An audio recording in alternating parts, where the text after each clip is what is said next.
Hi, my dear students. Welcome to Ask a Mock TET, a platform to solve your queries. तो MCQ series में जो हम बात कर रहे हैं उसमें आज और कुछ MCQ आपको ऑर्गेनिक केमिस्ट्री में हम आपके साथ शेयर करेंगे। आप इसको प्रैक्टिस कीजिएगा घर पर, तो आपको फाइनल एग्ज़ाम में काफ़ी हेल्प होगा और अपना नॉलेज भी गेन होता रहेगा कि चलो जितना पढ़े हैं उससे कितना हम सॉल्व कर सकते हैं। ठीक है, चलो शुरू करते हैं एक एक करके। पहला सवाल, Which of the following acid is found in vinegar? CH3, COOH, HCOOH, CH3, CH2, COOH, none of this. The answer will be CH3, COOH. So acetic acid found in vinegar. Which of the following is a formula of methoxyethane? CH3OCH3, CH3COCH3, C2H5OCH3, C2H5COCH3. So the answer will be C2H5OCH3, क्योंकि methoxy और C2H5 होता है ethane. Okay, Which of the following is the strongest base? Ammonia, methylamine, dimethylamine, trimethylamine. Actually धीरे धीरे methyl group का क्या होता है, प्लस आई इफेक्ट है।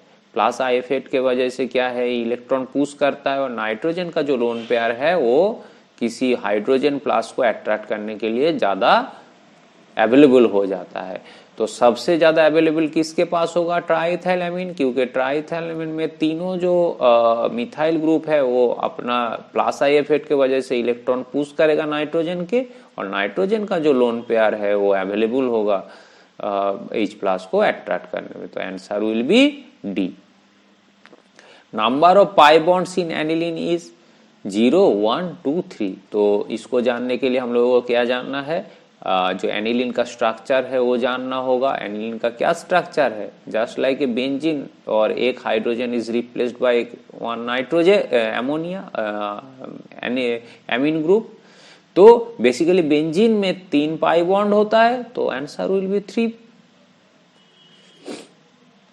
Identify phenol from the following. तो अगर आप स्ट्रक्चर को जानते हैं तो फेनॉल को आसानी से पहचान सकते हैं। फेनॉल के जगह पर इस पर बेंजीन भी पूछा जा सकता है, 1,3-डाइहाइड्रॉक्सी फेनॉल के भी पूछा जा सकता है, साइक्लोहेक्सानॉल के बारे में भी पूछा जा सकता है। तो इसीलिए आपको ये बेंजीन हो गया, ये फेनॉल, ये साइक्लोहेक्सानॉल एंड दिस इज 1,3-डाइहाइड्रॉक्सी फेनॉल। तो द फेनॉल का स्ट्रक्चर क्या है, ये है। तो अगर बाकी केस में भी कोई दूसरा आ जाएगा तो स्ट्रक्चर आप देख के निकाल सकते हैं। Functional group of ketone is C double bond O, CHO, COOH, OH। Actually her functional group को आपको फिर प्रैक्टिस कर लेना है। OH मतलब हाइड्रोक्सी ग्रुप, अल्कोहल में रहता है। This is acid group COOH, this is aldehyde, so remaining this one is ketone. तो कभी भी इसको एसिड के बारे में पूछा जा सकता है, अगला जो क्वेश्चन आएगा उसमें, तो अब आपको ये सिलेक्ट करना होगा। अगर अल्कोहल पूछा जाएगा तो OH बताना होगा, अगर एल्डिहाइड पूछाएगा तो CHO बताना होगा। तो here the answer will be CO। Aniline react with acetaldehyde to form carbylamine, nitrobenzene, imine, Schiff base. तो एनिलीन क्या करता है, एसिटाल्डिहाइड के साथ रिएक्शन करके जो होता है सिप बेस फॉर्म करता है। सिप बेस मतलब क्या होता है, दिस इमीन टाइप कंपाउंड होता है। CO में इसमें से वाटर निकाल के इमीन फॉर्म होता है, इसको कहा जाता है सिप बेस। तो बेसिकली इमीन जो होता है, इमीन तो होता ही है बट इसका नाम जो होता है Schiff base.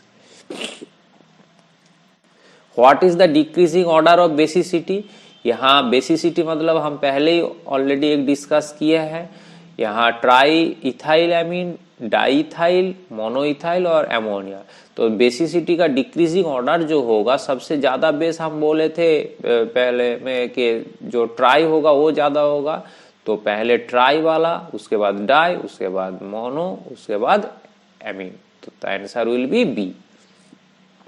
The Cannizzaro reaction is not given by formaldehyde, acetaldehyde, benzaldehyde, furfuraldehyde। Cannizzaro reaction का मेन कंडीशन है कि अल्फा हाइड्रोजन अगर होगा तो कैनिजारो रिएक्शन नहीं होगा। तो अल्फा हाइड्रोजन किस में है? फॉर्मेल्डिहाइड में तो अल्फा हाइड्रोजन नहीं है, एसिटल्डिहाइड में है, बेंजाल्डिहाइड में नहीं है, फुरफुराल में नहीं है, तो एसिटल्डिहाइड। तो हम लोगों को स्ट्रक्चर देख लेना है। This is formaldehyde structure, no alpha hydrogen, furfural के केस में भी नो अल्फा हाइड्रोजन, बेंजाल्डिहाइड के केस में भी पीएच है, अल्फा हाइड्रोजन नहीं है।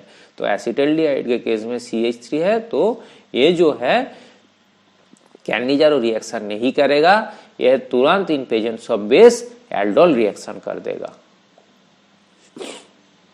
ROH CH2N2 लिविंग ग्रुप क्या होगा इसमें? Actually R CH3N2 and CH2 generally this is क्या है, डायजो मीथेन के साथ ROH का जो रिएक्शन होता है वो रिएक्ट करके N2 लिबरेट करता है और फॉर्म क्या होता है, इथार फॉर्म होता है। तो हम लोग अगर इथार सिंथेसिस देखेंगे तो वहां देखेंगे ROH क्या होता है, CH2N2 के साथ रिएक्शन करके पहले CH2 का जो नेगेटिव चार्ज हाइड्रोजन को ले लेता है, फिर CH3N2, फिर O- अटैच करके N2 निकाल देता है। So the leaving group will be N2। तो हम लोग कोई भी एक रिएक्शन का अगर हम लोग मैकेनिज्म जान लेंगे तो हम लोग आसानी से उसका जो प्रोडक्ट होगा और बाई प्रोडक्ट होगा उसको भी निकाल सकते हैं। Alcohol is formed when one of the hydrogen of alkane is replaced by hydroxyl group, ethanoic acid, propanoic acid, methanol। तो अल्कोहल कब होगा? एक हाइड्रोजन एल्केन का एक हाइड्रोजन अगर हाइड्रोक्सिल ग्रुप से अगर रिप्लेस होगा तभी अल्कोहल होगा, क्योंकि अल्कोहल का मेन जो फंक्शनल ग्रुप है वो है OH। तो answer will B hydroxyl group. तो देखो दिस इज एल्केन, इसका एक हाइड्रोजन को रिप्लेस करके एक हाइड्रोक्सिल ग्रुप लगा दोगे तो दिस इज अल्कोहल हो जाएगा।